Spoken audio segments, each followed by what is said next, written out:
I like to fancy myself to be a good driver. I've driven in all kinds of places and in conditions, suburbs, small towns, winding country roads, mountain passes, major freeways, but nothing prepared me for the first time I ever drove in New York City. It was about 10 years ago, and usually I was comfortable behind the wheel of my car, but on the streets of Manhattan, it felt as if I had been cast against my will as a stunt driver in a high-speed chase scene from an action movie. Horns blaring, taxis weaving in and out of my lane, buses barreling through intersections like freight trains. Both of my hands were on the wheel in a death grip, and my shoulders were hunched up around my ears, and by the time I finally pulled into my parking garage, I was completely wrung out. And afterward I wondered, was that just my perception, or was driving in New York City really all that dangerous? And so I looked it up.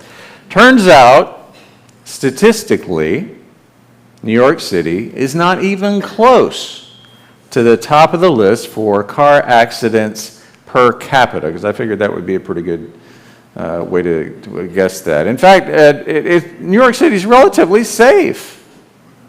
The most dangerous state to drive in, anyone want to guess? Massachusetts. It's wherever I'm from, right? Mississippi. The most dangerous city in the United States? Baton Rouge, Louisiana. Strictly speaking, it's riskier to cruise around Kansas City or Tucson than it is Manhattan. And that reminded me, context matters, and so do our assumptions. When we're surrounded by what we know, what's familiar, when we live in familiar places with familiar people and familiar routines, we start to believe that our normal is the normal. We can even come to believe, perhaps, that our normal is best.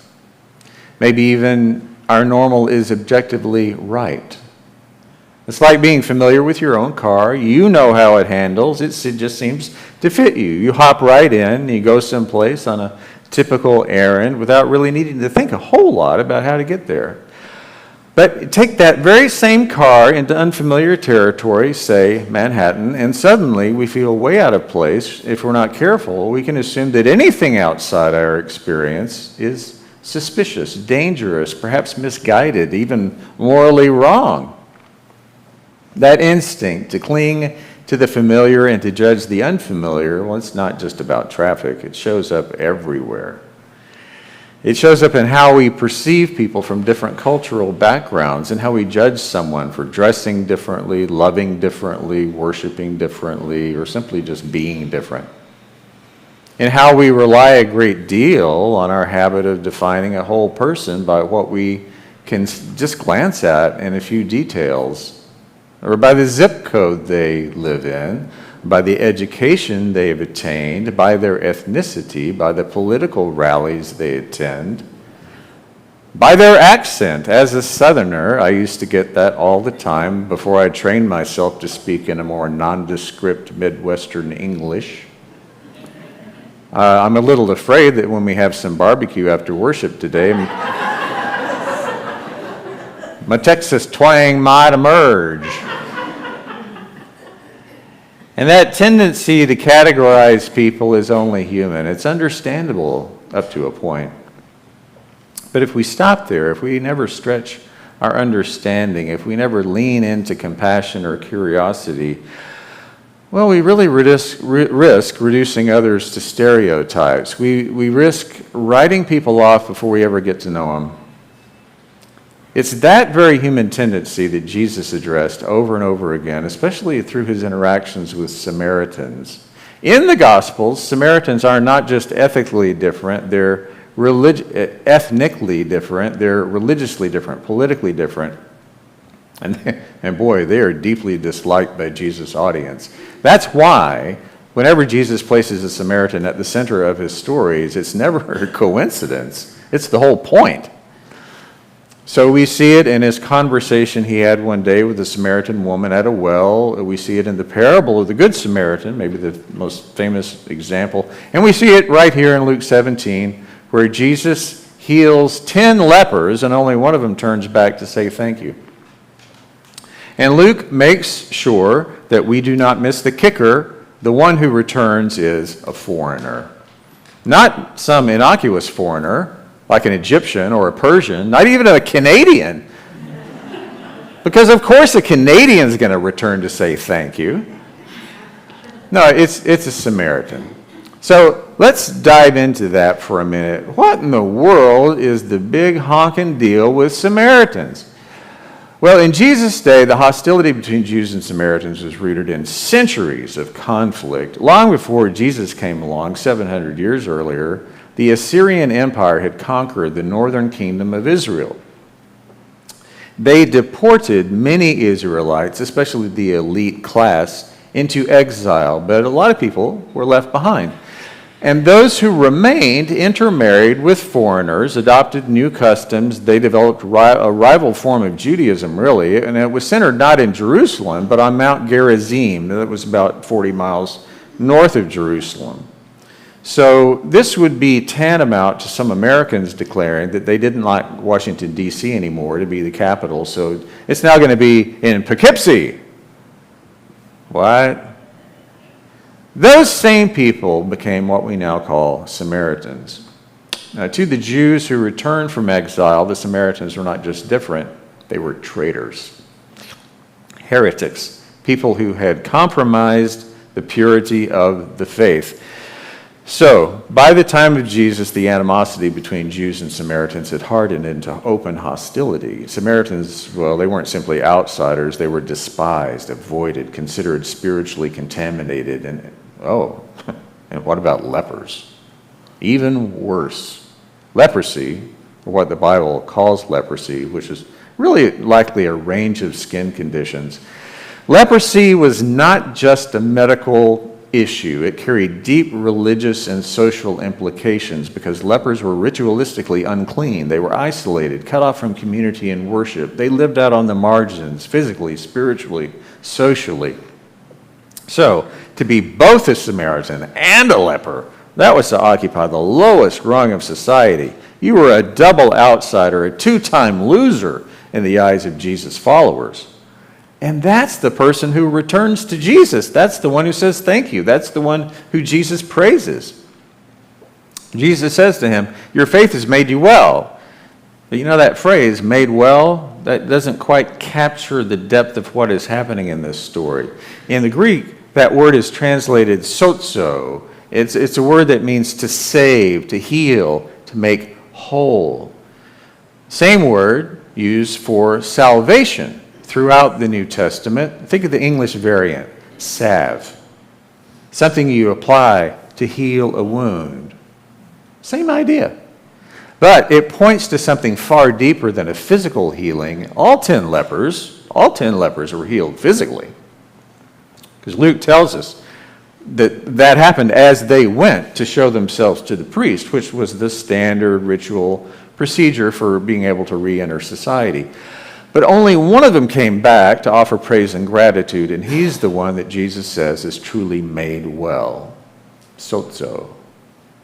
He's the one who receives something more than physical restoration. He receives spiritual wholeness, connection, relationship, salvation, a salve for his soul. And here's where we so often miss the full power of this story. The person who receives this deeper healing, he's not one of the insiders. He's the nobody that no one expected to get it right. He's the foreigner. He's the heretic. He's the outsider. But that's exactly what Jesus keeps showing us over and over again, that God's grace is not defined by our categories, that the kingdom of God's bigger than any of our boundaries. In fact, the kingdom breaks in whenever those boundaries are crossed. This is the kind of moment Jesus often points to when he talks about the kingdom of heaven. The kingdom of heaven is not some far-off place in the sky reserved for a select few who say the right words. The Kingdom of heaven's a living reality breaking into this world. It's a new order of love and justice and mercy. When Jesus talked about the kingdom of heaven, he wasn't just offering a promise about the afterlife. He was describing a new way of life right here, right now. A kingdom that exists wherever compassion overcomes fear, wherever mercy overcomes judgment, wherever strangers are welcomed and the forgotten are remembered. Salvation is not just about what happens after we die. It's about how we live today. It's about being made whole right now. It's about seeing the world and seeing one another through God's eyes. And that has powerful implications for how we see the foreigners in our own time. Now, the Greek word that Luke uses for the Samaritan is called allogenes, literally from another race or from another people. The other, that boogeyman that's so successfully been used through the ages to distract people from the real issues and to cast blame upon them. Ever wondered how you tell if a government is authoritarian? By how many of its pronouncements are about securing us from the threats of those others. Today we have our own categories of the other, but especially around the subject of immigration. It's easy to be overwhelmed by all the complexities of immigration policy. There are legal, economic, security concerns that are legitimate.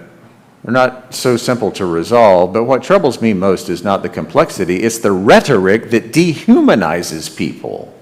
And it's the very troubling activity we see happening in our name by agents of our own government, by people our tax dollars go to pay who are behaving like thugs, dividing families and causing grief, all to earn political points. That's only happening now because we've been conditioned to see immigrants not as people, but as problems, as threats, as burdens, as less than. This isn't new. Think of our history with immigration from Ireland, from Italy, from Eastern Europe, from China, from Japan. Remember the ghettos, the discrimination, the violence, the internment camps. The laws to limit and to expel the other. When we do that, I believe we lose sight of the kingdom that Jesus came to proclaim. Now, I don't pretend to have policy solutions for our immigration issues today, but I do believe this. We cannot hope to craft just, wise, or compassionate policies until we begin from a place of shared humanity. Until we begin seeing others as God sees them, as beloved, as worthy of dignity and respect, and as people whose hopes and fears and dreams are not different from our own. Because salvation, sozo, comes not through fear or exclusion, and it does not come from the false belief that we're more secure if we round up and deport people to prove how tough we are. No.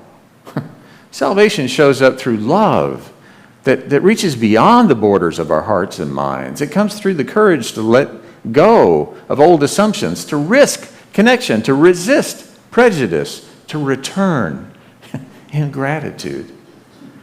When that one leper turned back, when he praised God and fell at Jesus' feet, it was not just an act of good manners, it was an act of awakening, an act of faith, an act of wholeness.